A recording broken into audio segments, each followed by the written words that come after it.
સત્તાનો મહાસંગ્રામ 2022 ચર્ચા જે છેલ્લા કેટલાક સમયથી આપણે સતત કરી રહ્યા હતા કે ગુજરાતમાં કોની સરકાર બનશે 2022માં, અને અત્યાર સુધી જેટલા પણ વલણ સામે આવ્યા છે તેમાં ચોક્કસથી કોંગ્રેસની એક પ્રકારે કારબી હાર થતી હોય તે પ્રકારના દ્રશ્યો છે તે આપણે સામે આવે છે. આંકડા એ રીતના સામે આવે છે 150+ સીટો કે જે ભારતીય જનતા પાર્ટીને અત્યાર સુધી મળી રહી છે તેવું લાગી રહ્યું છે. એટલે કે અગાઉના તમામ રેકોર્ડ કે જે ભારતીય જનતા પાર્ટી આ વખતે તોડશે અને 150+ સીટ સાથે સરકાર બનાવશે તે પ્રકારે આંકડા અત્યારના સામે આવી રહ્યા છે. તેમાં આપણે જોઈ શકીએ છીએ 105 સીટ પર આગળ ચાલી રહી છે, 48 સીટ કે જ્યાં ભાજપે વિજય મેળવી લીધો છે. સાથે જ કોંગ્રેસની વાત કરીએ તો હાલ 15 સીટ પર આગળ છે અને 4 સીટ પર કોંગ્રેસે અત્યાર સુધી વિજય મેળવ્યો છે. જેમાં 4 સીટ પર આપણે વાત કરીએ તો અર્જુન મોઢવાડિયાની જીત થઈ છે, ઇમરાન ખેડાવાલાની જીત થઈ છે. આ સિવાય આપણે વાત કરીએ તો અલગ અલગ 4 જેટલી સીટો છે કે જ્યાં કોંગ્રેસે પોતાની જીત મેળવી છે. સામે વાત કરીએ ભારતીય જનતા પાર્ટી કે જેના મોટાભાગના નેતાઓ છે તે અત્યારે જીત તરફ આગળ વધી રહ્યા છે અને હર્ષ સંઘવી કે જેમની 1 લાખથી વધુ મતોથી એક પ્રકારે જીત થઈ છે. સામે વાત કરીશું ત્રીજો પક્ષ આમ આદમી પાર્ટી અને તેના પર જે ઉમેદવારો છે તે પણ જીત મેળવી છે. તેમાં પણ વાત કરીએ 2-3 જે ઉમેદવારો છે તેમણે પણ પોતાની જીત છે તે મેળવી છે.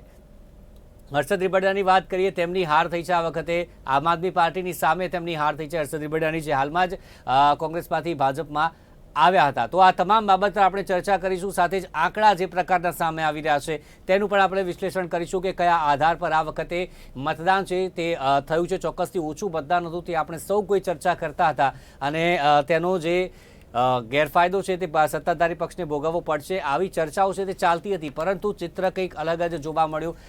એક્ઝિટ પોલ આવ્યા તેમાં કંઈક ચિત્ર અલગ જોવા મળ્યું અને સૌ કોઈ કહેતા હતા કે એક્ઝિટ પોલના આંકડા છે તે સાચા સાબિત નહીં થાય. પરંતુ હાલ જે પ્રકારના આંકડા સામે આવ્યા છે ચોક્કસથી એ જ પ્રકારના દ્રશ્યો સામે આવી રહ્યા છે. 150+ સીટ સાથે ભારતીય જનતા પાર્ટી સરકાર બનાવી રહી છે કે ઐતિહાસિક જીત, અભૂતપૂર્વ જીત ગુજરાતમાં ભારતીય જનતા પાર્ટી હાંસલ કરવા જઈ રહી છે તેવું અત્યાર સુધી લાગી રહ્યું છે. આ જ મુદ્દે આપણે ચર્ચા આગળ કરવાની છે. આપણી સાથે અત્યારે મહેમાન જોડાઈ ગયા છે, તેમની સાથે જ આપણે ચર્ચા કરીશું, આગળ વધીશું. નવીનભાઈ છે આપણી સાથે, બીજેપીથી આપણી સાથે જોડાયા છે અતુલભાઈ છે, કોંગ્રેસથી આપણી સાથે છે અતુલ પટેલ, મુકેશ ઓઝા રાજકીય વિશ્લેષક અને યોગેશભાઈ ચુડકર રાજકીય વિશ્લેષક આપણી સાથે છે. ચારેયનું સ્વાગત છે. અને મુકેશભાઈ, આપનાથી શરૂઆત કરી. અભૂતપૂર્વ જીત ભારતીય જનતા પાર્ટીને આ વખતે મળવા જઈ રહી છે. વિચાર હતો કે આટલી જંગી બહુમતીથી જીત મળશે? ચોક્કસથી લાગતું હતું કે ભારતીય જનતા પાર્ટી આવશે, પરંતુ જે ચર્ચાઓ હતી કે 105-110 સીટ આસપાસ આવશે, પરંતુ 150+ સીટ જે પ્રકારે અત્યારે લાગી રહ્યું છે, અંદરથી ક્યાંય ભારતીય જનતા પાર્ટીના તમામ કાર્યકર્તાઓનો વિશ્વાસ હતો કે આટલી બધી સીટ મેળવી લેશે, કે પછી આ તમારા વિચાર કરતાં પણ પર છે? આ બાબતે ચોક્કસ કહી શકાય કે જે 7-8% જે ઓછું મતદાન થયું એ ચોક્કસ ભાજપને ફાયદો અપાવ્યો છે. બીજું કે જે 4 થી 5 વોટ શેર વધ્યો છે ભાજપનો, એ વોટ શેર અને જે નવા 50 લાખ ઉમેદવાર 50 લાખ વોટર્સ અને એમાંય ખાસ કરીને બધા યંગસ્ટર્સ ભાજપ તરફી તો 90% દેખાતું જ હતું. એટલે એ જે છે આ અનુમાનથી ભાજપ જીતી રહ્યું છે. પરંતુ એક ચોક્કસ મેં પહેલાં પણ વાત કરી કે ભાજપ જે છે એ મોંઘવારીનો મુદ્દો નથી કે સલામતીનો મુદ્દો નથી કે પાણીનો મુદ્દો નથી, પરંતુ ભાજપને લોકમાનસની અંદર એક મુદ્દો છવાયેલો હતો રાષ્ટ્રીય લેવલનો, એ હતો હિન્દુત્વ. એટલે આજે જે ઘરની મહિલાઓ હોય કે જેને રાજકારણથી કંઈ લેવા દેવા નથી, એમના મગજની અંદર એક છાપ ચોક્કસ હોય છે કે ભાજપ એટલે હિન્દુત્વ. અને જે દેશની અંદરો જે રમખાણોની વાતો થતી હોય છે કે બંગાળ જેવા, બિહાર જેવા રાજકીય અને જે ઓવેસી જેવી મુસ્લિમ જાતિના જે વર્ચસ્વની વાતો થતી હોય, ત્યારે ગુજરાતની પ્રજા, ગુજરાતનો જનમાનસ એમ કહે છે કે મોદીજી હિન્દુત્વનું પ્રતીક છે, એમને સપોર્ટ કરવો જોઈએ. ઉમેદવાર એક વિશ્લેષકની તરીકે હું કહું છું, ચોક્કસ ઉમેદવાર માટે એનું વ્યક્તિત્વ જોવામાં આવે છે, પણ ગુજરાતનું જનમાનસ સ્પષ્ટ રીતે મોદીજીનો ચાહક છે. મોદીજીના કરેલા દેશ માટે જેમણે કાર્ય કરેલા છે એમનો ચાહક છે. અને ખરેખર હું તો કહું, ગુજરાતના લોકલ મુદ્દા આ 150ની લીડ પ્લસ જોતા ગુજરાતના લોકલ મુદ્દા દબાઈ ગયા, ભૂલાઈ ગયા. હિન્દુત્વની વાત અને રાષ્ટ્રીય લેવલના જે મુદ્દા છે એનો પ્રભાવ ગુજરાતના મતદારો ઉપર ચોક્કસ રહ્યો છે, ચાહે 370ની કલમ હોય, રામ મંદિરની વાત હોય, નેશનલ ઇસ્યુઝની વાત હોય, સલામતીની વાત હોય, હિન્દુત્વની વાત હોય, અને જે જ્યુડિશરીની વાત હોય, જે કાયદાઓ માફ કર્યા છે ને જેમણે 3 તલાકની વાત હોય, એટલે ક્યાંક આ આખી પ્રક્રિયાની અંદર મુસ્લિમ સમર્થકોનો પણ જે વોટ બેંક એકબીજાને વહેંચી દેવામાં આવ્યો છે, અને જે પ્રચંડ જેમની સ્ટ્રેટેજી હતી કોની સામે કયો ઉમેદવાર, કારણ કે જ્યાં આ બાપુનગર જેવા સીટની અંદર જોઈએ તો 29 ઉમેદવાર બરાબર છે, અને જ્યાં સીમાંકનના પ્રશ્ન હતા ત્યાં સીમાંકનના પ્રશ્નની અંદર તેમણે જે પ્રકારે ઉમેદવાર રાખીને જે સ્ટ્રેટેજી બનાવી એ સ્ટ્રેટેજીને સેલ્યુટ છે. કોંગ્રેસની સ્ટ્રેટેજી આની અંદર દેખવામાં આવી નથી. કોંગ્રેસનું એવું જ હતું કે જે અમારી સીટ છે, જે અમારી લીડ છે એને જાળવી રાખવી ને એ જ એરિયામાં એ જ એમની જે સીટો બચાવવાની હતી ત્યાં જ એમણે પ્રચાર પ્રસાર કર્યો. રાહુલ ગાંધીની અનુપસ્થિતિ, પ્રિયંકા ગાંધીની અનુપસ્થિતિ અને નીરસ એક પ્રકારનો જે પ્રચાર પ્રસાર કોંગ્રેસનો રહ્યો એ તો દેખાઈ રહ્યું છે, પરંતુ એનો મતલબ એ પણ નથી. તમે હિમાચલની અંદર જોવા જશો તો હિમાચલની અંદર અત્યારે કદાચ કોંગ્રેસ લીડ કરી રહી છે એવું હમણાં સવાર સુધીના સમાચાર હતા. અને દિલ્હીની અંદર આપે એમસીડીની અંદર બહુમતી સાબિત કરી લીધી છે. એટલે 3 અલગ અલગ ફિલ્મની દેખાઈ રહી છે. પણ જયારે આપણે ગુજરાતની વાત કરીશું ને, ગુજરાતના જનમાનસમાં ક્યાંક આક્રોશ છે, મોંઘવારીને લઈને આક્રોશ છે, ટ્રાફિકના પ્રશ્નોને લઈને આક્રોશ છે, શહેરી વિસ્તારની અંદર ઘણા ઇસ્યુ છે, ગામડાઓમાં પશુપાલનના હોય, પરંતુ લોકો એ પણ યાદ રાખે છે કે કોરોના કાળની અંદર એમને જે મદદ મળી છે, જે મફત અનાજ મળ્યું છે, ગરીબોને જે મળ્યું છે, એમને યાદ રાખ્યું છે, અને એ યાદ રાખીને એમણે મત કદાચ ભાજપને આપ્યો છે.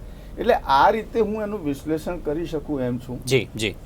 જી અતુલભાઈ, કોંગ્રેસની આપણે વાત કરીએ, આ પરિણામ જેટલા પણ આવ્યા છે, ગઈકાલે આપણે દિલ્હીની પણ વાત જોઈ, ત્યાં કોંગ્રેસનું જે સ્થિતિની વાત કરીએ, અત્યારે ગુજરાતમાં એ જ પ્રકારની સ્થિતિ છે તે અત્યારે જોવામાં આવી છે. શું કારણ માનો છો આપ કોંગ્રેસના આ પ્રકારના પરિણામને લઈને? સૌથી પહેલાં તો લાખો યુવાનો બેરોજગારીના ખપ્પરમાં હોમાયા હોય, સેંકડો પરિવારોએ કોરોનાના કપરા કાળમાં સેવા, સારી દવાખાનાની મેડિકલ સુવિધાઓ નહીં મળવાના લીધે પીછેહટ કરવી પડે, રિઝલ્ટ બતાવે છે, એ મુદ્દે કોંગ્રેસને પીછેહટ સ્વીકારવી પડે. જી અતુલભાઈ બોલું. જી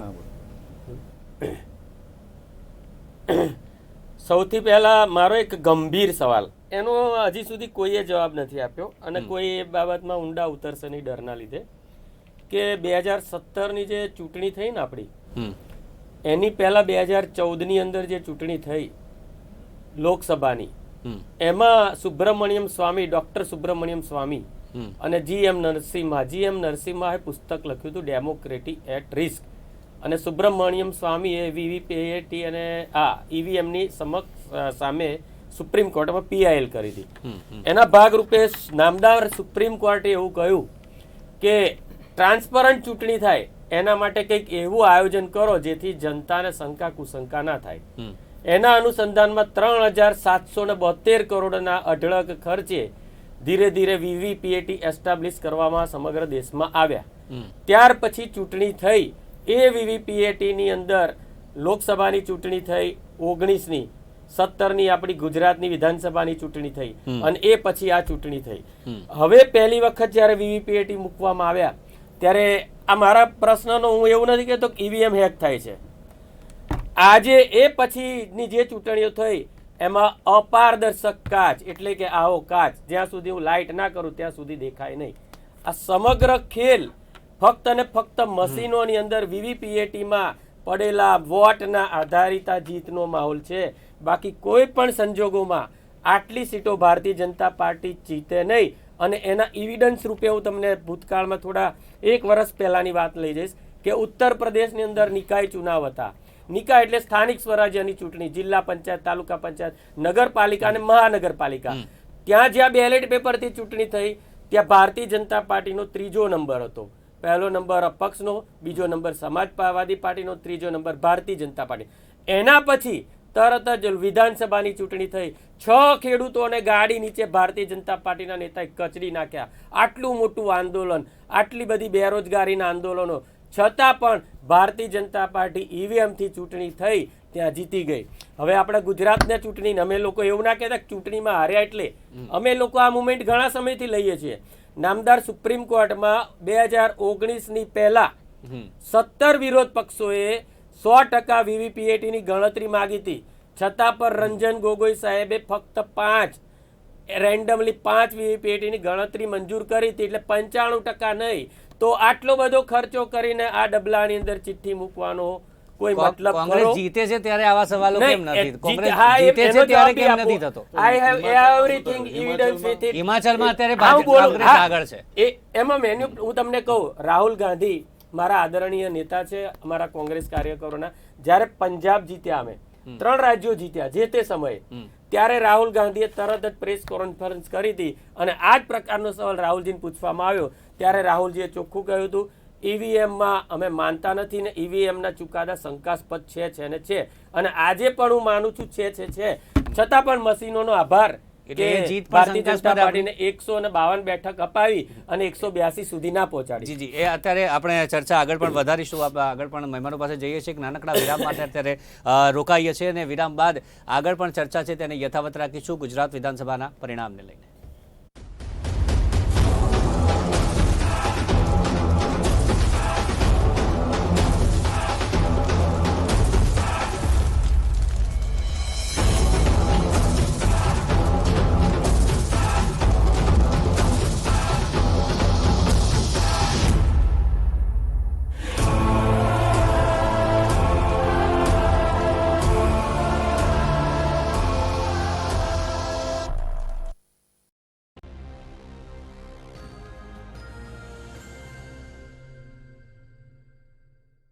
जो बनવું है बेस्ट तो શીખો પણ બેસ્ટ થી.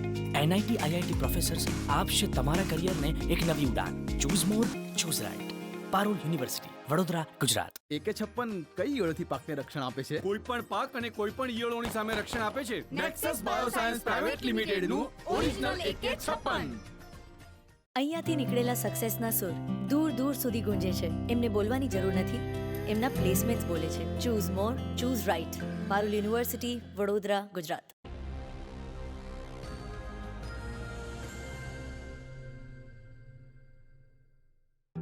શ્રેષ્ઠ નિદાન માટે જરૂરી છે અનુભવી ડોક્ટર્સ અને અત્યાધુનિક સાધનો. આ બંનેનું સમન્વય એટલે પારુલ સેવાશ્રમ હોસ્પિટલ, જ્યાં થશે તમારી બીમારીનું સચોટ નિદાન. પારુલ સેવાશ્રમ હોસ્પિટલ, વડોદરા, ગુજરાત. અપનો જેસી સેવા.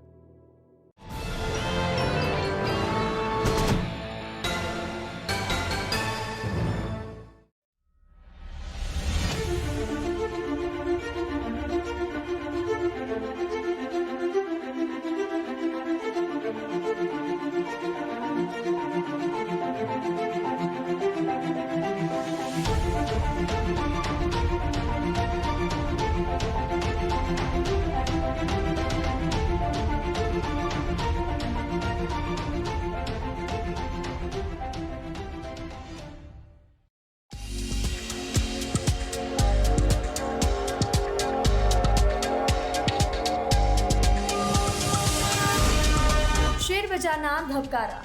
હરીશ મોતિયાની સાથે સોમવારથી શુક્રવાર સવારે 8:30 કલાકે.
તો બ્રેક બાદ આપનું સ્વાગત છે. આપણે ચર્ચા અત્યારે કરી રહ્યા છે ગુજરાત વિધાનસભાની ચૂંટણીના પરિણામો જે આવી રહ્યા છે તેને લઈને, અને અલગ અલગ જે પરિણામો અત્યારે સામે આવી રહ્યા છે.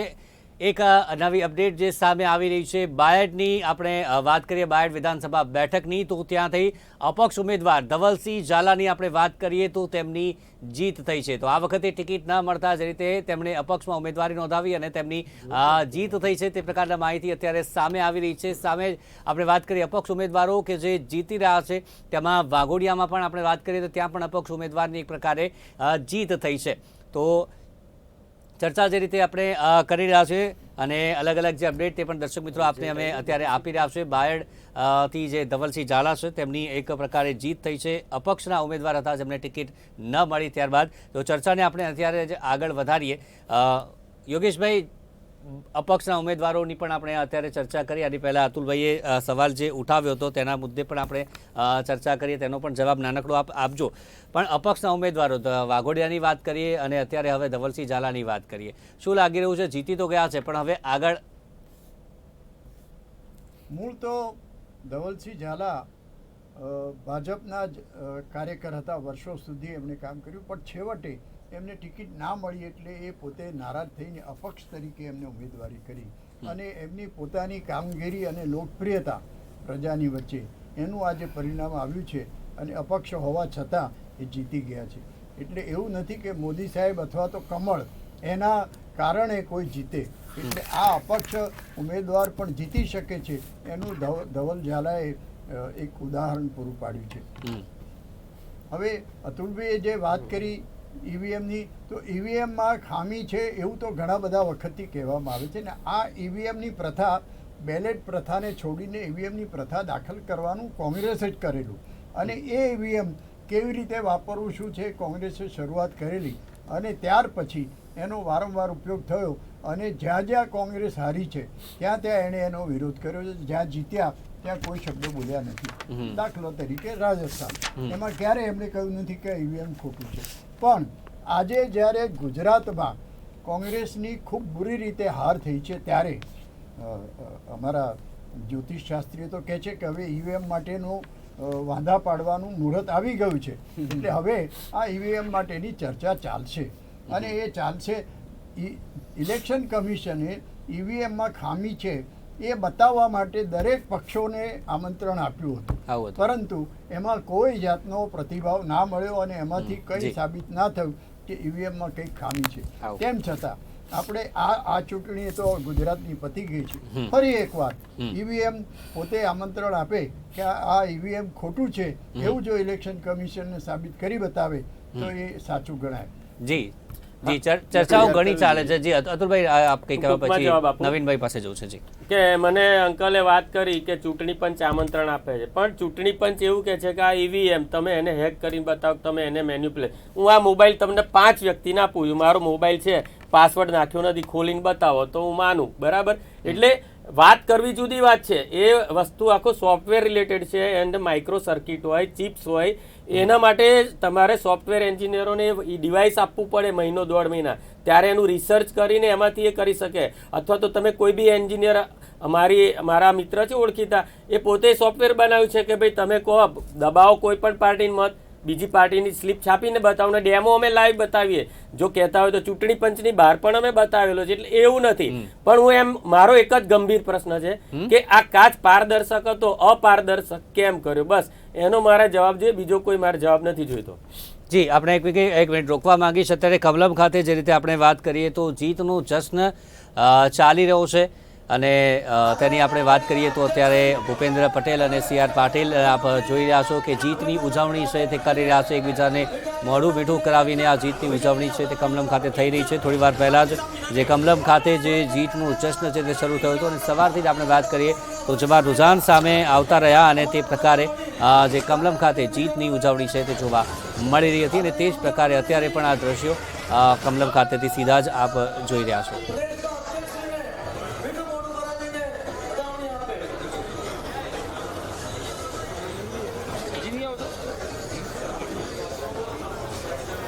તો થોડીક જ વારમાં ભારતીય જનતા પાર્ટી દ્વારા પત્રકાર પરિષદનું પણ સંબોધન છે તે સામે આવશે, તે પણ અમે આપને અત્યારે બતાવીશું. બસ થોડીક જ વારમાં અત્યારે જે પ્રકારે ઉજવણી સતત થઈ રહી છે સમગ્ર ગુજરાતમાં. જે પ્રકારે ઐતિહાસિક જીત થવાની છે તે પ્રકારની આશા અત્યારે, કારણ કે સીટોની આપણે વાત કરીએ તો અત્યાર સુધી 154 સીટ પર ની વાત કરીએ તો 51 પર ભારતીય જનતા પાર્ટીની જીત થઈ ચૂકી છે અને 103 કે જે ભારતીય જનતા પાર્ટી અત્યારે આગળ ચાલી રહી છે. હિમાચલની પણ આપણે અત્યારે અપડેટ આપી દઈએ આપને કે હિમાચલમાં કોંગ્રેસ 13 સીટ પર અત્યારે જીતી.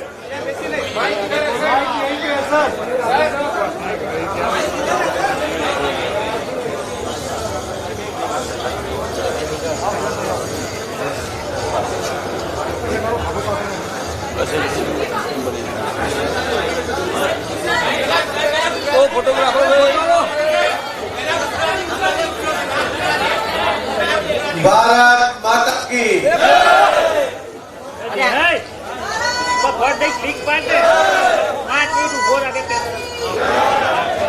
गुजरात के आशीर्वाद से भारतीय जनता पार्टी का अद्वितीय ऐतिहासिक विजय हुआ है और भाजपा एक बार पुनः 27 साल के बाद और 5 साल के लिए सरकार बनाने जा रही है. गुजरात की जनता ने पहले से ही प्रदेश में प्रचंड बहुमत से भाजपा की सरकार बनाने का संकल्प कर लिया था. आज गुजरात की जनता ने अपना आशीर्वाद भारतीय जनता पार्टी को दे दिया है. मैं गुजरात की जनता का नतमस्तक होकर आभार प्रकट करता हूं.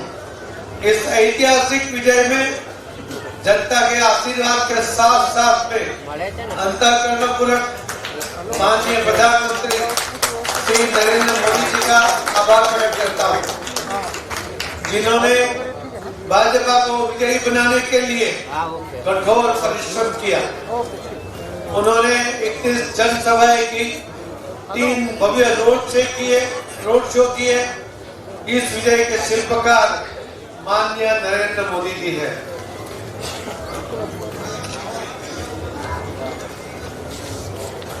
गुजरात की जनता माननीय प्रधानमंत्री श्री नरेंद्र मोदी जी को अपने हृदय से चाहती है.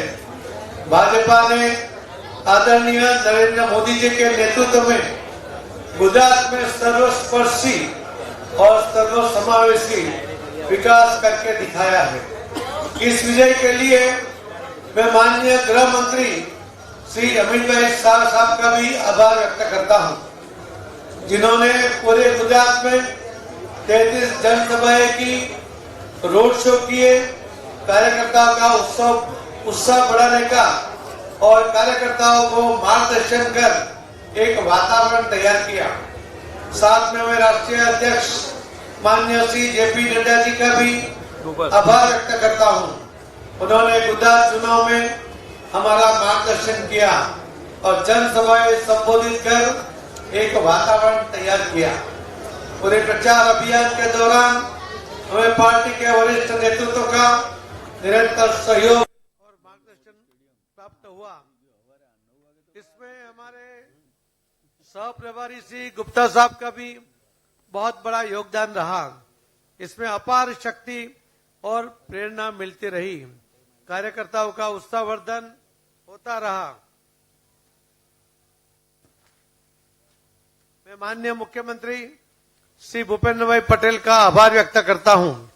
इस चुनाव में भव्य विजय के लिए मैं भाजपा के केंद्रीय नेतागण, मंत्रिमंडल के सदस्य, भारतीय जनता पार्टी शासित राज्यों के मुख्यमंत्री, अन्य राज्यों के हमें चुनाव में सहायता करने आए हमारे महिला एवं पुरुष कार्यकर्ता, गुजरात भाजपा के 80 लाख कठोर परिश्रमी पेज कमेटी के कार्यकर्ता और सदस्यों का हृदय से आभार व्यक्त करता हूं.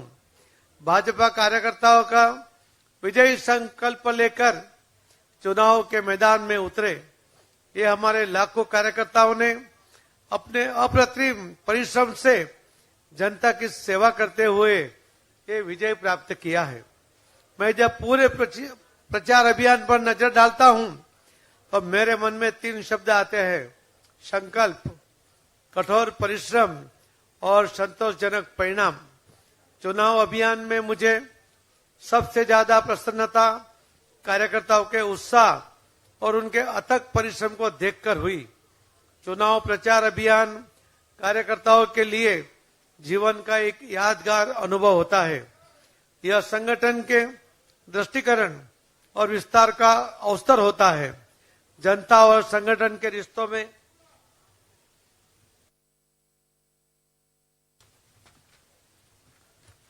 विश्वास और मजबूती लाने का भी अवसर होता है। कार्यकर्ता घर घर जगह उन्होंने पार्टी के संदेश और आदरणीय प्रधानमंत्री की केंद्र की सरकार और गुजरात में भूपेंद्र पटेल जी की सरकार के विकास कार्य को जन जन तक पहुंचाया। हमें उन पर बहुत गर्व है। हमारा प्रचार भाजपा के प्रत्येक कार्यकर्ता के कठिन परिश्रमों की कहानी है, जिसने एक बेहतर गुजरात के सर्जन के लिए निस्वार्थ योगदान दिया है। भाजपा की यह भव्य विजय 27 वर्ष के भाजपा के सकारात्मक कार्य का विजय है। हमने जनता की सेवा और कल्याण को आदर्श मानकर कार्य किया। हमने अपने प्रचार अभियान के दौरान सुशासन और विकास के हमारे जो वादे थे वो साकार किए। संकल्प को गुजरात के हर कोने तक पहुंचाने का प्रयास किया। आदरणीय प्रधानमंत्री श्री नरेंद्र मोदी जी के विकास कार्यों को धरती पर उतारने का काम गुजरात की भूपेंद्र पटेल सरकार कर रही है। हम भव्य गुजरात, वैभवशाली गुजरात और अग्रसर गुजरात का सपना साकार करने का लक्ष्य लेकर चले हैं। गुजरात की जनता ये जानती है और समझती भी है कि गुजरात का विकास केवल और केवल आदरणीय प्रधानमंत्री श्री नरेंद्र मोदी जी के नेतृत्व में भारतीय जनता पार्टी की डबल इंजन वाली सरकार ही कर सकती है। इसी का परिणाम ये चुनाव के नतीजे है। गुजरात के युवा, महिला, किसान, विविध समाज के मतदाता जिन्होंने गुजरात के हित में और गुजरात के विकास के लिए गुजरात और देश को सुरक्षित रखने के लिए आदरणीय प्रधानमंत्री श्री नरेंद्र मोदी साहब के ऊपर फिर से मक्का विश्वास रखा है और भाजपा के ऊपर भरोसा किया है।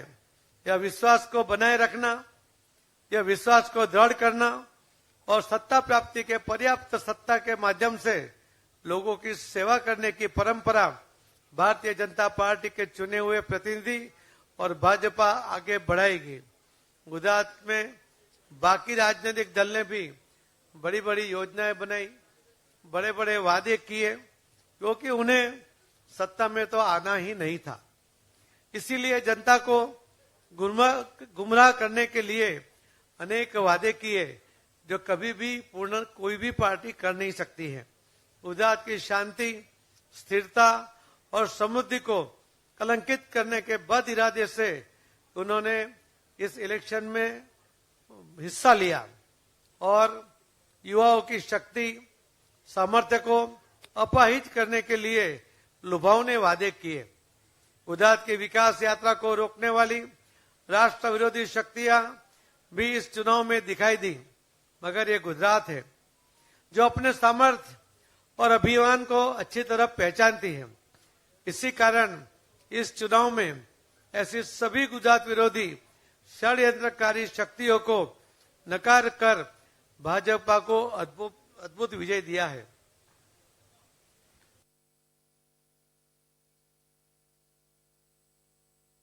कई लोगों ने तो हमारी सरकार बनेगी ऐसा लिखकर दिया।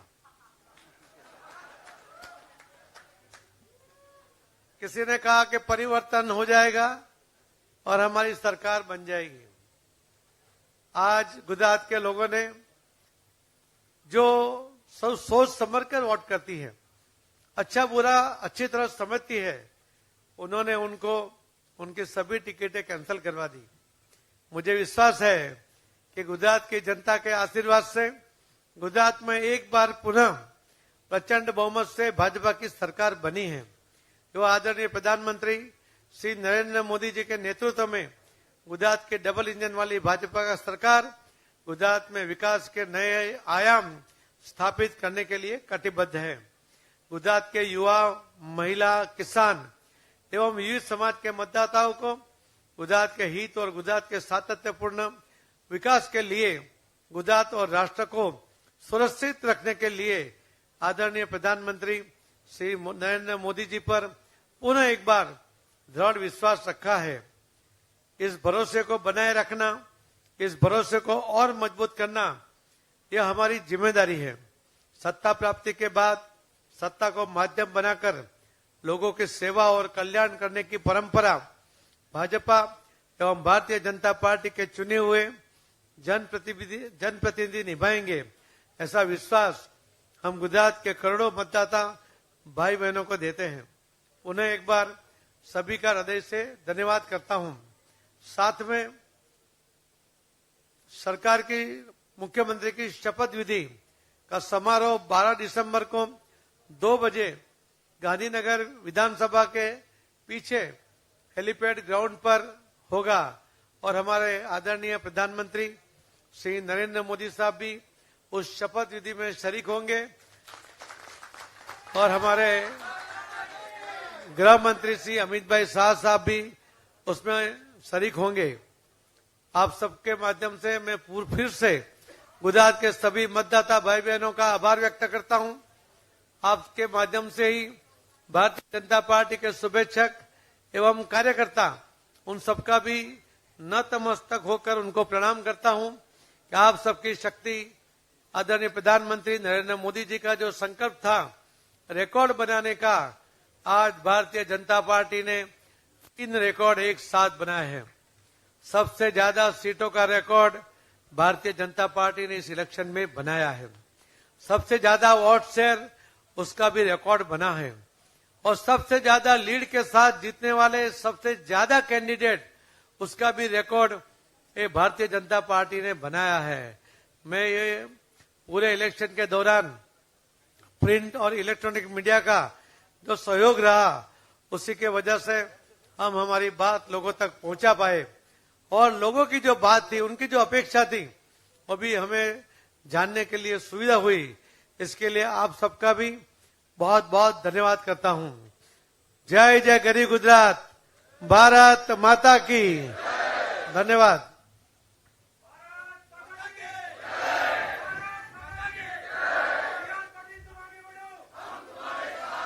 બોલો ભારત માતા की, બોલો ભારત માતા की।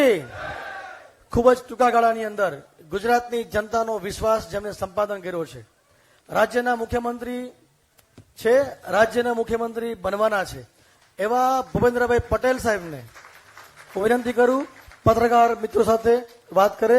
આદરણીય ભૂપેન્દ્રભાઈ પટેલ।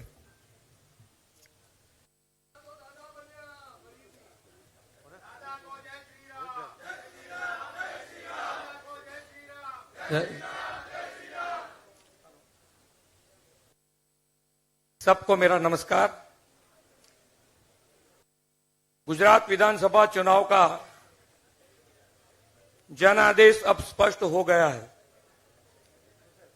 भारतीय जनता पार्टी के विजय रथ के सारथी हम सब के नेता और देश के यशस्वी प्रधानमंत्री श्री नरेंद्र भाई ने पहले ही कहा था कि गुजरात की जनता यह चुनाव लड़ रही है। गुजरात की जनता ने यह मन बना लिया है कि 2 दशक से चली आ रही गुजरात की इस विकास यात्रा को अविरत चालू रखना है और वास्तव में हुआ भी यही। गुजरात के लोगों ने एक और कार्यकाल के लिए श्री नरेंद्र भाई मोदी के नेतृत्व वाली भारतीय जनता पार्टी को राज्य के शासन की जिम्मेदारी सौंप दी है। एक बार फिर गुजरात के लोगों ने भारतीय जनता पार्टी और यशस्वी प्रधानमंत्री श्री नरेंद्र भाई मोदी पर अटूट भरोसा और विश्वास दिखाया है।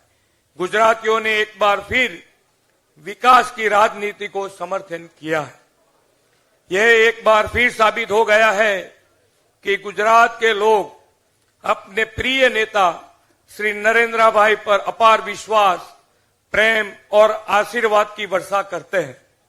गुजरात की जनता के इस जनादेश को हम विनम्रता पूर्वक स्वीकार करते हैं। गुजरात की जनता ने एक बार फिर देशद्रोही तत्व को नकारे और राष्ट्रवादियों को सेवा का मौका दिया है। झूठा प्रलोभन देकर जनता को ठगने वाले लोगों को जनता ने ही नकार दिया, क्योंकि गुजरात की जनता को सिर्फ विकास चाहिए और नरेंद्र भाई का नेतृत्व चाहिए।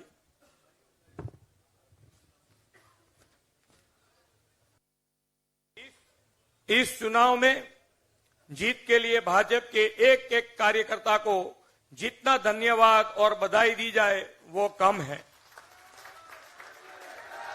भाजपा की जीत के पीछे कार्यकर्ताओं की अथाक मेहनत, पूरी लगन और संकल्प है।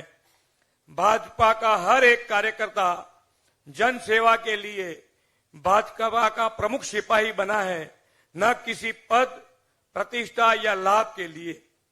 भाजपा के इस जनाधार को श्री नरेंद्र भाई जैसे हमारे समर्पित नेतृत्व ने बनाया है और इसे बचाए रखना अब हमारा कर्तव्य है।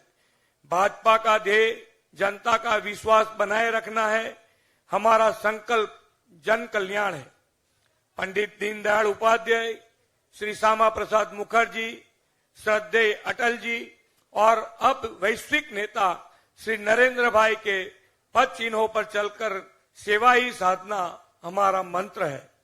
इस चुनाव में हमारी जीत का एक कारण हमारे लोकप्रिय और वैश्विक नेता आदरणीय नरेंद्र भाई और यशस्वी गृह मंत्री श्री अमित भाई शाह साहब का निरंतर मार्गदर्शन भी है।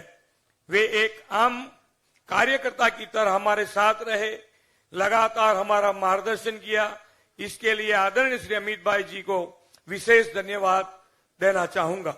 उन्होंने हमारे छोटी बातों का ध्यान रखा और वे हमारे साथ चले और हमें निरंतर प्रेरित करते रहे। भारतीय जनता पार्टी के राष्ट्रीय अध्यक्ष आदरणीय जेपी नड्डा जी, केंद्रीय मंत्रियां, भाजपा शासित राज्यों के मंत्रियां और प्रदेश अध्यक्ष श्री आर पाटिल जी और रत्नाकर जी और गुप्ता जी, अन्य सभी ने एक बार फिर सामूहिक नेतृत्व के साथ गुजरात में भाजपा की विजय पताका लहराई है। साथियों, ये जितना जश्न मनाने का मौका है, उतना ही ये परिपक्वता और साथ विचार करने और जनता को विश्वास व प्यार को समझाने का अवसर भी है। जनता के विश्वास के प्यार को भी समझने का अवसर है। अगर गुजरात की जनता बार बार भारतीय जनता पार्टी को जिम्मेदारी सौंपती है, तो आइए हम आदरणीय नरेंद्र भाई के दिशा दर्शन में पंचनिष्ठा और सांस्कृतिक राष्ट्रवाद के प्रति अपनी प्रतिबद्धता को मजबूत करें। राज्य के विकास और कल्याण के अपने लक्ष्य की और हमें तेजी से आगे बढ़ाएं। साथियों, भारतीय जनता पार्टी का संकल्प अन्य पार्टियों की तरह सिर्फ चुनावी वादों का घोषणा पत्र नहीं, बल्कि यह गुजरात की अगले 5 वर्षों की लंबी सुनियोजित और वैश्विक यात्रा का प्रधानमंत्री श्री नरेंद्र भाई के मार्गदर्शन में बना हुआ दस्तावेज है। पिछले 2 दशक से हमने आदरणीय नरेंद्र भाई के नेतृत्व में जन सेवा को साधना बनाकर गुजरात के कोने कोने में विकास किया है। हम सभी को गर्व है कि गुजरात आज पूरे देश का ग्रोथ इंजन बना है। प्रदेश का कोई ऐसा क्षेत्र नहीं जहां भाजपा सरकार ने सेवा और सुविधा नहीं दी हो। प्रधानमंत्री श्री नरेंद्र भाई मोदी की कड़ी मेहनत और मार्गदर्शन का परिणाम ही है कि गुजरात आज शासन और विकास के सभी मानांकों पर देश में अग्रणी है। अब इस विकास यात्रा को और तेज गति देने हैं। इस संकल्प पत्र में श्री नरेंद्र भाई मोदी जी ने सैचुरेशन 100% लाभार्थी तक पहुंचने का जो विचार दिया है, उसे आने वाले दिनों में चरितार्थ करने का पूरा रोडमैप है।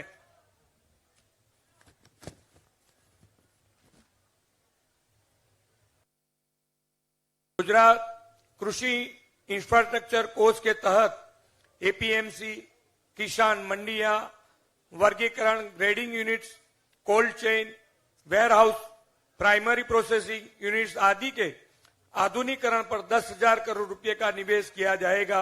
ये हमारा संकल्प है। 25,000 करोड़ रुपए की लागत से पूरा गुजरात में सुजलाम सुफलाम, छावनी, lift irrigation, micro irrigation, deep irrigation और अन्य तरीकों के माध्यम से कृषि सिंचाई के मौजूद नेटवर्क का विस्तार किया जाएगा। ये भी हमारा संकल्प है। पशुधन के व्यापक देखभाल को सुनिश्चित करने के लिए गौशाला में 1,000 अतिरिक्त मोबाइल पशु चिकित्सा इकाइयों का निर्माण और प्रत्येक पशु की टीकाकरण बीमा की व्यवस्था की जाएगी। हम देश का पहला ब्लू इकोनॉमी इंडस्ट्रियल कॉरिडोर बनाएंगे।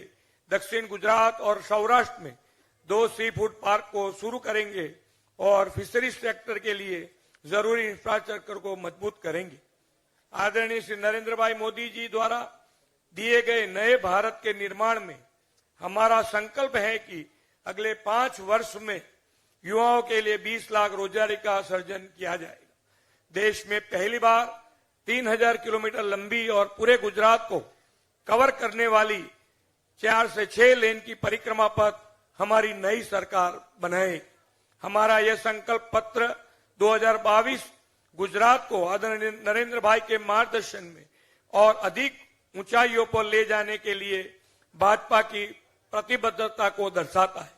जो लोग वंचित है, दूरवंशी इलाकों में रहते हैं, ऐसे गरीब परिवार अब हमारे प्रयासों के केंद्र में होने चाहिए। माननीय प्रधानमंत्री श्री नरेंद्र मोदी जी ने हमें सबका साथ, सबका विकास, सबका विश्वास और सबका प्रयास का मंत्र दिया।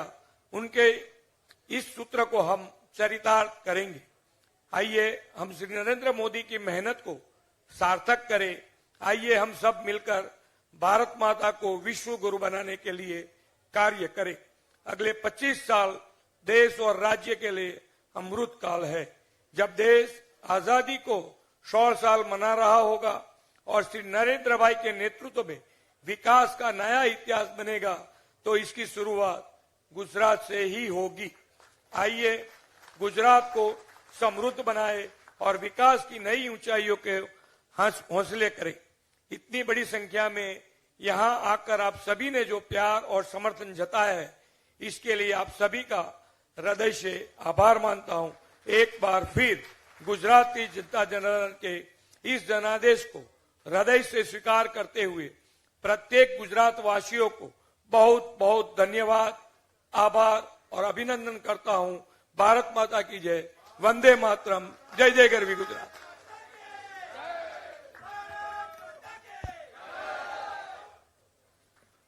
ગુજરાતની જનતાનો પણ ખૂબ ખૂબ આભાર. આટલી મોટી સંખ્યામાં પત્રકાર ભાઈઓ બહેનો ઉપસ્થિત છો, આપ સૌનો પણ હૃદયપૂર્વક આભાર. આપને કંઈ પ્રશ્ન પૂછવા હોય તો માનનીય પ્રદેશના અધ્યક્ષ સી આર પાટીલ સાહેબ ઉપસ્થિત છે, એમને કોઈ પ્રશ્ન પૂછી શકો છો. ગોપીબેન.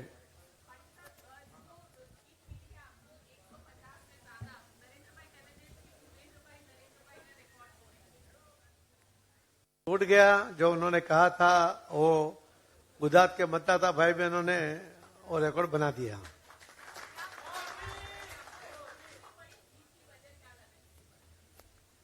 आदरणीय प्रधानमंत्री नरेंद्र मोदी साहब के कार्यकाल में, मुख्यमंत्री और प्रधानमंत्री के कार्यकाल में उन्होंने जिस तरह से पूरे गुजरात और देश के युवा, महिला, किसान, हर सेक्टर के लोगों के लिए जो योजना बनाई, वो योजना जमीन पर उतारी, उनको लाभ मिला। और गुजरात सरकार में आदरणीय श्री भूपेंद्र भाई पटेल की डबल इंजन की सरकार, उन्होंने भी पूरी मेहनत की। तो जो लाभार्थी थे उनको ये विश्वास हुआ कि भारतीय जनता पार्टी जो कहती है वो करती है, और करके दिखाया। उसके लिए उन्होंने भी करके दिखाया, वोटिंग किया, भारतीय जनता पार्टी को जिताया, रिकॉर्ड बनाया।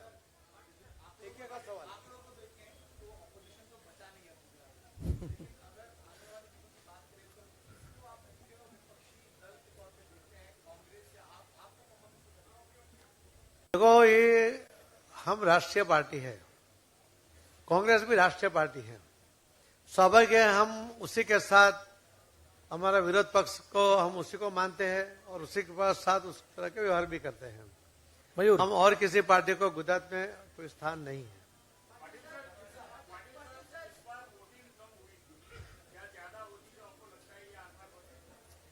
देखो टोटल वोटिंग परसेंटेज के हिसाब से कम हुई थी, मगर फिगर के हिसाब से देखेंगे तो लास्ट टाइम जो वोटिंग हुआ था उससे इस बार वोटिंग 19 लाख वोट ज्यादा पड़े हैं। मयूर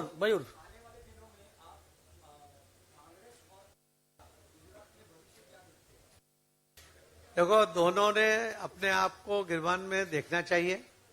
कांग्रेस जो राष्ट्रव्यापी पार्टी थी, राष्ट्रीय पार्टी थी, धीरे धीरे वो खत्म हो गई।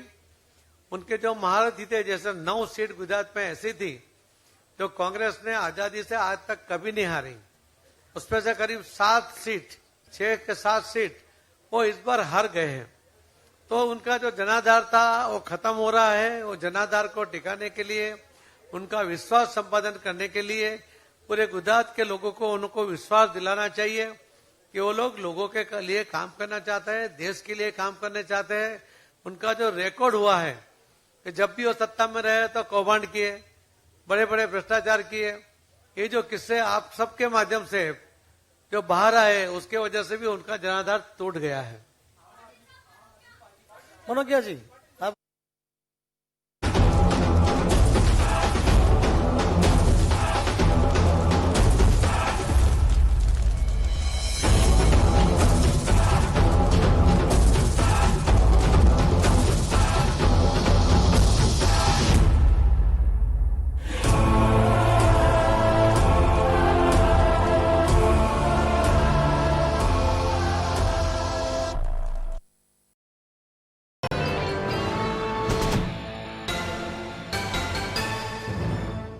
AK56 કઈ ઈયળોથી પાકને રક્ષણ આપે છે? કોઈ પણ પાક અને કોઈ પણ ઈયળોની સામે રક્ષણ આપે છે. નેક્સસ બાયોસાયન્સ પ્રાઇવેટ લિમિટેડ નું ઓરિજિનલ AK56